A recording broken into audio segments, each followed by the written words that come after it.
Nicolas Chivard, vous venez de publier aux éditions des Béatitudes Conversation sur la foi. Avez-vous toujours cru? Non, je n'ai pas toujours cru et ce fut pour moi une très grande épreuve que de ne pas croire. Car comme beaucoup d'incroyants, je me suis heurtée à des questions douloureuses, la question du mal commis, subi, vu un peu partout dans le monde, la question des difficultés, des relations humaines, la question de la brièveté de la vie, de sa vulnérabilité, de tant d'aspects insatisfaisants de la condition humaine. Et aussi, je me heurtais à la question quel est mon sens, pourquoi j'existe. Et c'était donc très douloureux. Les solutions, la résignation ne m'intéressait pas. Le divertissement, le travail, la fuite ne m'intéressait pas. Je voulais une vraie solution. Je comprenais qu'elle ne pouvait être que spirituelle, mais la foi est un don, et ce don, je ne l'avais pas encore reçu. Et après l'avoir reçu à 19 ans, dans une conversion foudroyante, je me suis vraiment rendu compte, j'ai fait l'expérience que c'est la solution sans doute privilégiée. Non pas une foi idéologique, où Dieu n'est qu'une idée, un peu abstraite, ou une idole à laquelle on réclame d'accomplir ses propres volontés, mais la vraie foi. Pour vous, qu'est-ce que la vraie foi alors? Alors la vraie foi, c'est ce que j'ai donc reçu lors de cette conversion. C'est une rencontre, c'est la rencontre avec Jésus. C'est la rencontre avec celui qui nous révèle le Dieu créateur, le créateur et le sauveur, dont le cœur est une miséricorde infinie, une bonté miséricordieuse, providentielle, personnelle, qui nous a appelés à l'existence chacun, qui aime chacun, qui a choisi chacun.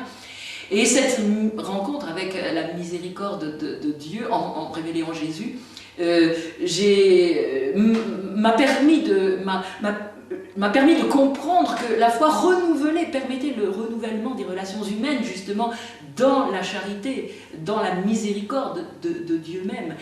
Cette foi m'a permis de découvrir que la mort n'était plus un horizon terrestre, n'était plus définitif, n'était plus l'horizon définitif, m'a permis de découvrir, ça a démystifié la mort.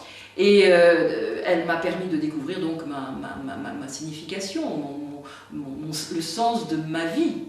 Et de découvrir le salut alors finalement. Voilà, de découvrir le salut. Mais alors pour vous, qu'est-ce que c'est le salut? Eh bien le salut, c'est justement la réponse à Dieu qui nous parle et nous manifeste son amour. C'est le fait d'accueillir cette miséricorde, d'accueillir sa vie. C'est le fait d'entrer dans ce qu'il est, pas simplement dans son appel, mais d'entrer dans ce qu'il est, de recevoir cet Esprit Saint qu'il nous communique quand on a la foi, qui est une lumière, qui est une sagesse, qui est la communication de ses propres mœurs miséricordieuses à l'égard de toutes les créatures, pas simplement les autres, mais aussi toute la création, et qui nous permet une intimité de plénitude, de bonheur et d'accomplissement avec lui-même. Le salut n'est pas pour après la mort. Le salut commence dès maintenant, par la foi, parce que le salut, c'est la lumière de Dieu projetée sur la condition humaine. Le salut, c'est la découverte que quelqu'un nous aime, notre Créateur et notre Sauveur. Le salut, c'est de participer à ce qu'est Dieu.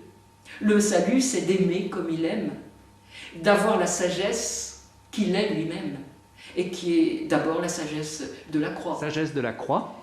Oui, sagesse de la croix, c'est-à-dire l'accueil de cette miséricorde de Dieu et la transmission, la communication de cette miséricorde de Dieu, accueil et transmission qui nous permet de sortir de cet enfermement de l'homme pécheur en lui-même, cet égocentrisme qui le coupe de tout et justement qui est le péché même, dont nous délivre précisément cet accueil de la miséricorde divine.